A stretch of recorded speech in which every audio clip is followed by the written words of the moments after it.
Hello dear students, I am Shehzad Auto and you are watching my YouTube channel Maths with Shehzad Auto।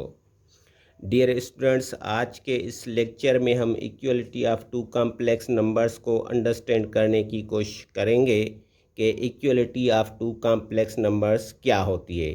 यानी कि जब हम दो complex number उठाते हैं तो आया वो जो कॉम्प्लेक्स नंबर्स हमने उठाए हैं वो आपस में इक्वल हैं या इक्वल नहीं है, उनकी इक्वलिटी को कैसे चेक करें। ठीक है डियर स्टूडेंट, तो equality of two complex number क्या होती है। Two complex numbers Z1 which is equal to A plus iota B and Z2 which is equal to C plus iota D are equal if A is equal to C and B is equal to D. In other words, two complex numbers are equal if their corresponding real and imaginary parts are equal. तो जब हम दो real numbers उठाते हैं फिर उनके जो corresponding real parts हैं उनको देखेंगे और जो उनके करस्पॉन्डिंग इमेजिनरी पार्ट्स हैं उनको देखेंगे। अगर करस्पॉन्डिंग रियल पार्ट्स आपस में इक्वल हैं और करस्पॉन्डिंग इमेजिनरी पार्ट्स आपस में इक्वल हैं तो हम कहेंगे कि जो कॉम्प्लेक्स नंबर हमने उठाए हैं वो दो कॉम्प्लेक्स नंबर भी आपस में इक्वल हैं। ठीक है डियर स्टूडेंट, तो कुछ एग्जांपल्स उठाते हैं, ठीक है, और उनको चेक करते हैं कि आया वो जो कॉम्प्लेक्स नंबर्स हैं वो आपस में इक्वल है या इक्वल नहीं है। ठीक है, तो फर्स्ट एग्जांपल में हम Z1 में लिख लेते हैं 4 + 5 आयोटा, फिर Z2 में लिख लेते हैं 4 + 5 iota. Look at these two complex numbers, see that their real parts are equal and their corresponding imaginary parts are also equal. जो रियल पार्ट ऑफ Z1 है वो 4 है and real part of Z2 is also 4।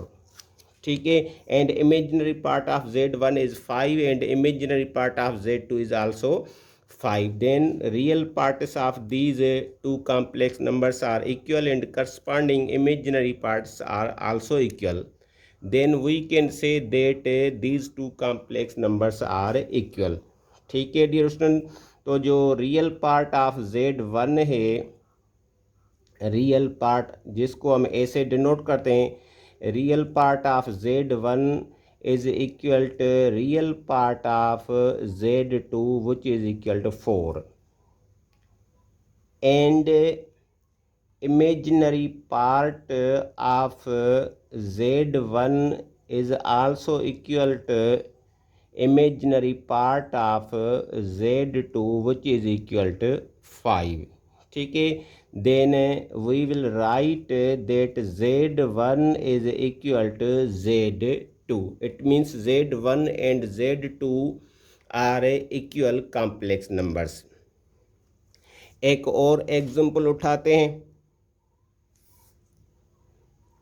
Z1 में हम लिख लेते हैं -1/2 + 2/5 iota और फिर Z2 में लिख लेते हैं -0.5 + 0.4 आयोटा। अब ये जो दो कॉम्प्लेक्स नंबर्स उठा लिए हैं, ठीक है, इनको टेस्ट करते हैं कि ये जो दो कॉम्प्लेक्स नंबर्स हैं वो इक्वल हैं या इक्वल नहीं है। ठीक है, तो पहले इनके जो करस्पॉन्डिंग रियल पार्ट्स हैं उनको चेक करते हैं, फिर जो इनके करस्पॉन्डिंग इमेजिनरी पार्ट्स हैं उनको चेक करते हैं। ठीक है डियर स्टूडेंट, तो जो रियल पार्ट ऑफ Z1 है which is equal to -1/2 and real part of Z2 which is equal to -0.5, ये कॉमन फ्रैक्शन है और ये डेसिमल फ्रैक्शन है। ठीक है, लेकिन जब हम कॉमन फ्रैक्शन को डेसिमल में चेंज करेंगे तो वो 0.5 के इक्वल हो जाएगा। अगर हम 0.5 which is a decimal fraction, इसको अगर हम कॉमन फ्रैक्शन में चेंज करेंगे तो वो 1/2 हो जाएगा। ठीक है, यानी जस्ट इनकी शेप चेंज है, इनकी वैल्यू सेम है, इनकी जो ओरिजिनलिटी है उसमें कोई चेंज नहीं है। ठीक है, तो इनका जो रियल पार्ट है दोनों का वो सेम है। ठीक है, अब इनके जो इमेजिनरी पार्ट्स हैं उनको देखते हैं। ठीक है, तो Z1 का जो इमेजिनरी पार्ट है वो 2/5 है, और जो Z2 है उसका इमेजिनरी पार्ट 0.4 है।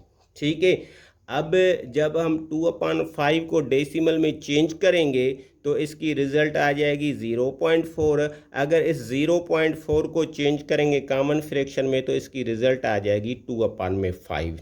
ठीक है, तो इनके जो रियल पार्ट्स हैं वो भी आपस में इक्वल हैं, और जो इनके इमेजिनरी पार्ट्स हैं वो भी आपस में इक्वल हैं। ठीक है, तो real part of Z1 is equal to real part of Z2, which is equal to negative 0.5 or negative 1/2, and imaginary part of Z1 is equal to imaginary part of Z2, which is equal to 2/5 और 0.4।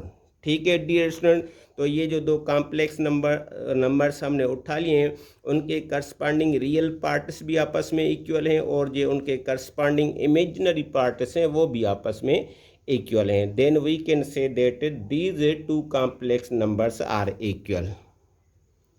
Z1 is equal to Z2। ठीक है dear student, एक और example उठा लेते हैं। ठीक है, हम Z1 में उठा लेते हैं 3/4 माइनस 1.25 आयोटा, और फिर Z2 में हम उठा लेते हैं 0.75 माइनस 5/4 आयोटा। ठीक है डियर स्टूडेंट, तो इनके जो करस्पॉन्डिंग रियल पार्ट्स हैं, ठीक है, Z1 का जो रियल पार्ट है वो 3/4 है, और जो रियल पार्ट ऑफ Z2 है विच इज़ इक्वल टू 0.75। ठीक है, ये कॉमन फ्रैक्शन में है, ये डेसिमल फ्रैक्शन में है। ठीक है, जब इस कॉमन फ्रैक्शन को डेसिमल में चेंज करेंगे तो ये 0.75 हो जाएगा, या अगर हम 0.75 को चेंज करेंगे तो ये 3/4 हो जाएगा। ठीक है, आप इसको कैलकुलेटर पर भी करके देख सकते हैं। ठीक है, अब आते हैं इनके जो इमेजिनरी पार्ट्स हैं उनकी तरफ। ठीक है, तो Z1 का जो इमेजिनरी पार्ट है वो चीज़ है negative 1.25 है, and imaginary part of Z2 is negative 5/4। ठीक है डियर स्टूडेंट, तो जब हम 1.25 को कन्वर्ट करेंगे कॉमन फ्रैक्शन में तो वो 5/4 आ जाएगा, और जब हम 5/4 को कन्वर्ट करेंगे डेसिमल में तो 1.25 आ जाएगा। ठीक है, then we can say that their corresponding real parts are equal and their corresponding imaginary parts are also equal. ठीक है, then we can say that these two complex numbers are also equal. ठीक है, तो जो real part of Z1 है, ठीक है, या आप इसको ऐसे भी चेक कर सकते हैं। ठीक है, इसको ऑर्डर्ड पेयर की शेप में लिख लें। ठीक है, तो इसका ऑर्डर्ड पेयर बन जाएगा 3/4 और माइनस 1.25, और इसका ऑर्डर पेयर बन जाएगा 0.75 और माइनस में 5/4, because every complex number can be written as an ordered pair. ठीक है, अब ये जो दो ऑर्डर्ड पेयर्स हैं आप इनको चेक कर लें। ठीक है, अगर इन दोनों का जो फर्स्ट कंपोनेंट है वो इक्वल हो और इनका जो करस्पॉन्डिंग सेकंड कंपोनेंट है वो आपस में इक्वल है। ठीक है, तो इनके जो फर्स्ट कंपोनेंट है वो आपस में इक्वल है, और जो सेकंड कंपोनेंट है वो भी आपस में इक्वल है, then we can say that these two order pairs are equal. If these two order pairs are equal, then surely these two complex numbers are also equal. ठीक है, then we will write that Z1 is equal to Z2। ठीक है, तो जो 3 examples हमने उठा लिए हैं, ठीक है, उसमें जो हमने कॉम्प्लेक्स नंबर उठाए वो सब के सब आपस में इक्वल आ रहे हैं।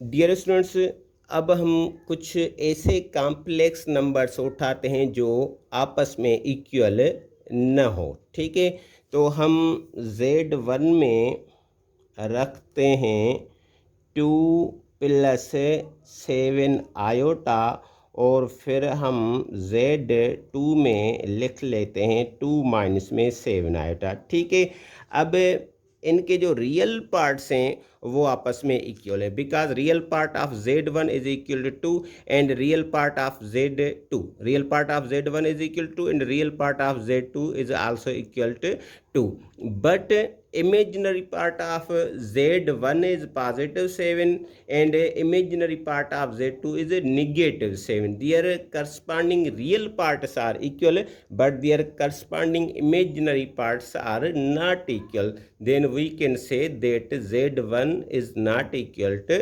Z2. ठीक है, कैसे लिखेंगे?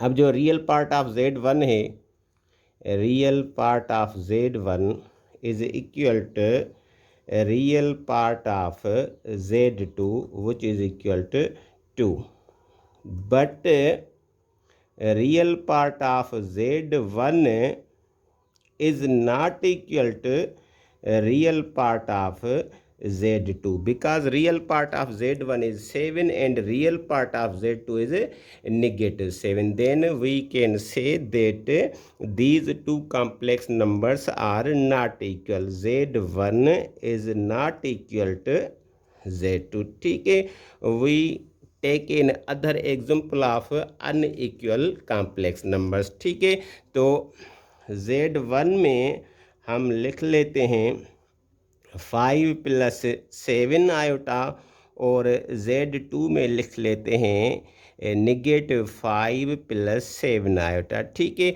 अब इनके जो रियल पार्ट्स हैं उनको भी देखो, और जो इनके इमेजिनरी पार्ट्स हैं उन पर भी नज़र कर लो। ठीक है, तो इनके जो रियल पार्ट्स हैं वो आपस में इक्वल नहीं है, because real part of Z1 is +5 while real part of Z2 is -5। ठीक है, तो इनके जो रियल पार्ट्स हैं वो इक्वल नहीं है। ठीक है, बट इनके जो इमेजिनरी पार्ट्स हैं वो आपस में इक्वल हैं। ठीक है, लेकिन जैसा कि रियल पार्ट्स इक्वल नहीं है, तो ये जो दो कॉम्प्लेक्स नंबर है वो अनइक्वल हो जाएंगे, इक्वल नहीं होंगे। ठीक है, real part of Z1 which is 5 is not equal to real part of Z2 which is equal to -5। ठीक है, जब इनके रियल पार्ट्स आपस में इक्वल नहीं है तो फिर इमेजिनरी पार्ट्स वे इक्वल हों या इक्वल ना हो, लेकिन ये जो कॉम्प्लेक्स नंबर्स हैं वो इक्वल नहीं होंगे। ठीक है, तो हम लिख लेंगे कि Z1 is not equal to Z2। ठीक है, एक और एग्जांपल उठा लेते हैं। ठीक है, Z1 में हम लिख लेते हैं 8 + 9 आयोटा, और Z2 में लिख लेते हैं 5 - इधर कामन नहीं आएगा, 5 - 3 आयोटा। ठीक है, इसको ऑर्डर्ड पेयर में लिख लेते हैं, because every complex number can be written as an ordered pair. ठीक है, तो Z1 का ऑर्डर्ड पेयर क्या होगा?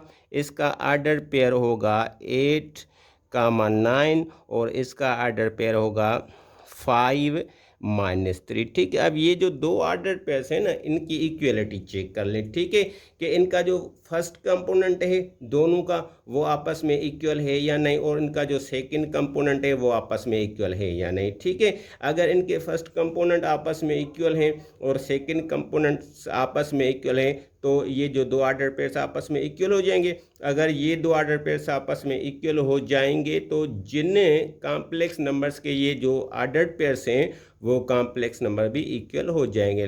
ठीक है, लेकिन हम देख रहे हैं कि ये जो दो ऑर्डर पेयर्स हैं इनके जो करस्पॉन्डिंग फर्स्ट कंपोनेंट्स हैं वो आपस में इक्वल नहीं है, और जो करस्पॉन्डिंग सेकंड कंपोनेंट्स हैं वो भी आपस में इक्वल नहीं है। ठीक है, तो हम कहेंगे कि Z1 is not equal to Z2। ठीक है, आप ऑर्डर पेयर्स को देख लें या इनके रियल और इमेजिनरी पार्ट्स को देख लें। ठीक है, Z1 का रियल पार्ट 8 है और Z2 का जो रियल पार्ट है 5 है, जो आपस में इक्वल नहीं है। ठीक है, अब इनके जो इमेजिनरी पार्ट्स हैं उनको देख लेते हैं। Z1 का जो इमेजिनरी पार्ट है वो 9 है और Z2 का जो इमेजिनरी पार्ट है वो -3 है। ठीक है, वो भी आपस में इक्वल नहीं है, तो हम कहेंगे कि ये जो दो कॉम्प्लेक्स नंबर्स हैं वो आपस में इक्वल नहीं है। ठीक है डियर स्टूडेंट्स।